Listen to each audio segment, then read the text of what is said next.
A very good morning to you all, and what a glorious morning it is. The sun is shining brightly, and the smoke, the fog has cleared from last night's bonfire night um, activities, and hopefully the weather will stay fine for the forthcoming weekend. But I hope you're well, and I hope you had a good half term last week and spent some quality time with your families at home, making the most of it. I feel suitably rested as we return to school and work this week.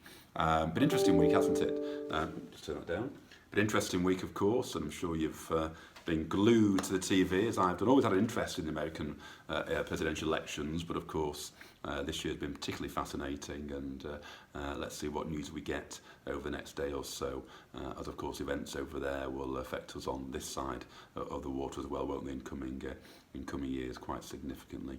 Okay, some updates from me, COVID-wise in a second, other matters, but yeah, I hope you're well. It is day 2, isn't it, of lockdown 2, as they are calling it. I think we have to, don't we, conclude that this is pretty necessary given the increase in cases, hospitalisations and indeed deaths over the last few weeks.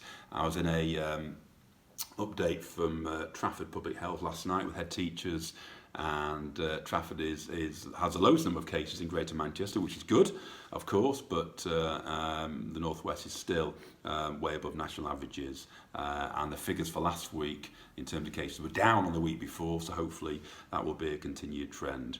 But yeah, it's interesting times, and I hope you are coping with lockdown well. Not what we need, really, is it? But yeah, just a couple of reflections, really. Just indulge me. I'm sorry to sort of bore you with my waffle at times, but driving home last night, stopped to get some petrol and came through Stockton Heath on the way to my house afterwards, and very sad to see all the normal shops and restaurants, bars, pubs in darkness, and the reality, of course, of what this second lockdown means really hits home. It's normally bustling on a Thursday night as we approach the weekend, but all my usual haunts were closed down, and you realise the impact this is going to have on people's lives and livelihoods.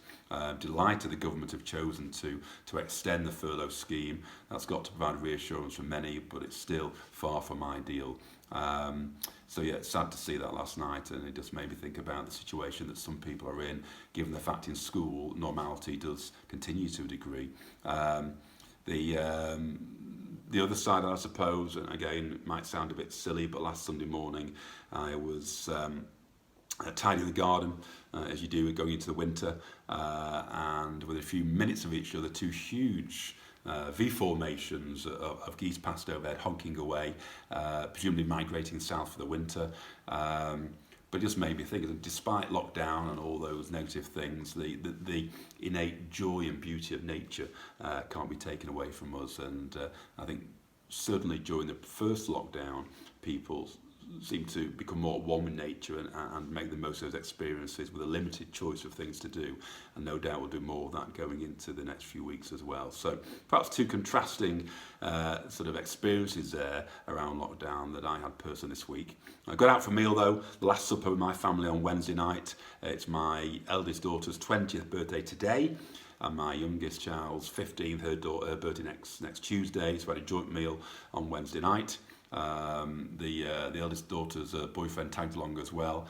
Interestingly, my domestic situation, we've gone from 4 of us at home, or 3 really, because my eldest is never in, to 6 now. My son's back from university for lockdown, and we have my daughter's boyfriend seems to have joined our bubble for the next 4 weeks as well. So hey ho, it is what it is. Right, okay, so yeah, moving on. Delighted, I have to say, that despite the lockdown, the government have allowed schools to stay open. Comes with its challenges, of course, but we've had those for many months now, and we are coping generally sort of pretty well. Delighted we can stay open. That's my view anyway. I know that some of my head teacher colleagues in Trafford don't quite feel the same, but that's based on experience, of course, that people have had in the first half term, and everybody has been as lucky as we have in terms of the number of cases they've had to deal with. But glad they're in, because I think school is the best place for them, both educational reasons, but also socially and emotionally as well. So that's been great news. Of course, there has been some new guidance released, which I shared with you yesterday. I hope that email made some sort of sense in terms of the changes that are required given what's going to happen over the next few weeks. And just to summarise again, if you didn't read that email, I suppose the main ones are the temporary cessation of extracurricular activities. So the sport and drama, music after school has to stop for now. There are some exemptions for intervention work and things educationally after school, but not for clubs, we don't think. We're seeking some clarity on that, which is a shame. I'm gutted for my Year 7 rugby team. Mask wearing as well, of course. That was at the discretion of schools in most areas, unless you're in Tier 3, high risk areas previously, which we were. So they were being worn previously in the dining hall and on corridors. We've now extended that to queuing up for the dining hall in the PE change rooms. And as of next Monday, just to warn you of that, as pupils leave the school at the end of the day, they'll be required to keep their face covering on until they've moved away from the school and away from those congested areas by the gates. The alternative would have been to stagger dismissal time, which of course has the practical implications of shortening some lessons and extending others. So we thought the simplest way would be just to make them wear the mask as they leave school. So please, could you enforce that at home? I suppose the other fundamental change in the new guidance is the definitions of who is clinically extremely vulnerable and therefore should be isolating over the next few weeks. And the definitions have changed, and therefore far fewer pupils nationally will be required to isolate over the next few weeks. Okay, but you should have had a letter from your GP or from a medical professional stating whether your child is, if you fall into that category, or you will be receiving that letter over the next few days. But if you want to discuss that further in any way, please get in touch with the school.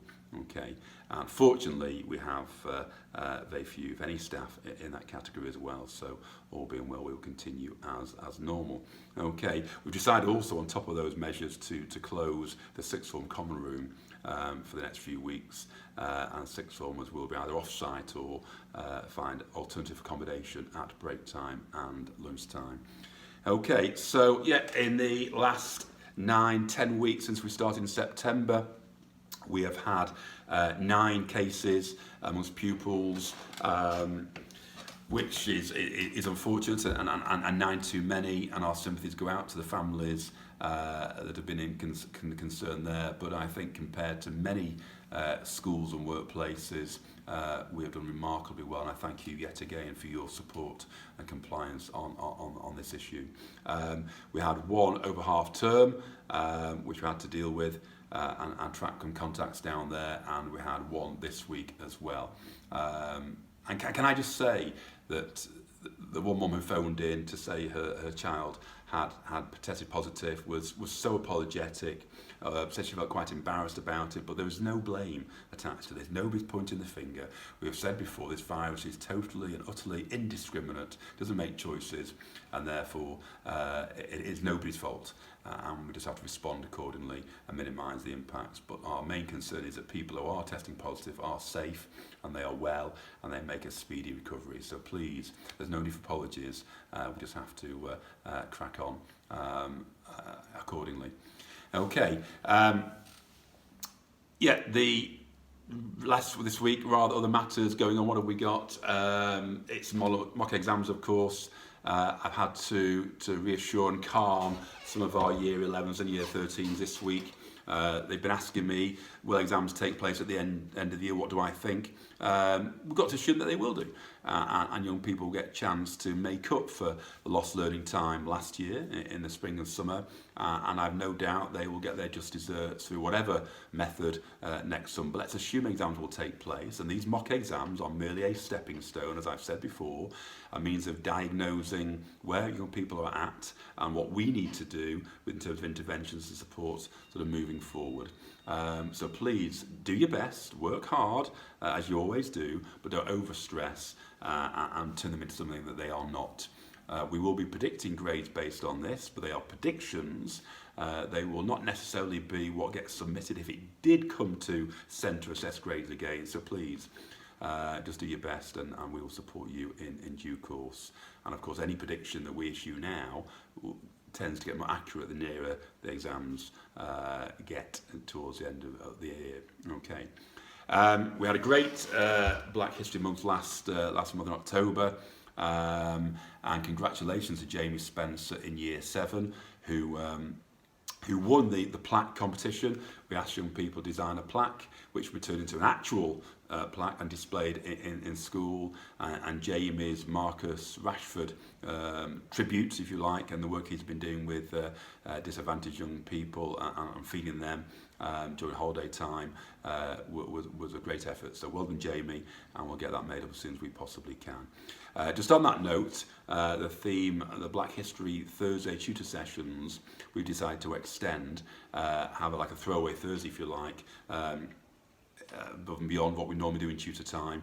Yesterday, for example, we had a Poppy Appeal themed tutor period with Mr. Gersh, the head of history, wrote and presented by tutors rather. I'm going to extend that into November with a theme of diversity around some LGBT issues and gender, around autism and other SEND. Again, giving our young people some essential aspects of education around some empathy and compassion and understanding of others. Okay, right, time's going on now, over 11 minutes. I do apologise. I could go on and normally do, as you well know. I'm sorry for that. But yeah, thank you for listening. I hope they are some useful updates. Please get in touch with anything you need. We'll continue to support you and our young people as best we possibly can. But yeah, have a great weekend. Enjoy the weather if it stays fine. Stay safe, and let's keep going the way we have been. We're doing pretty well so far. Okay, take care. See you next week.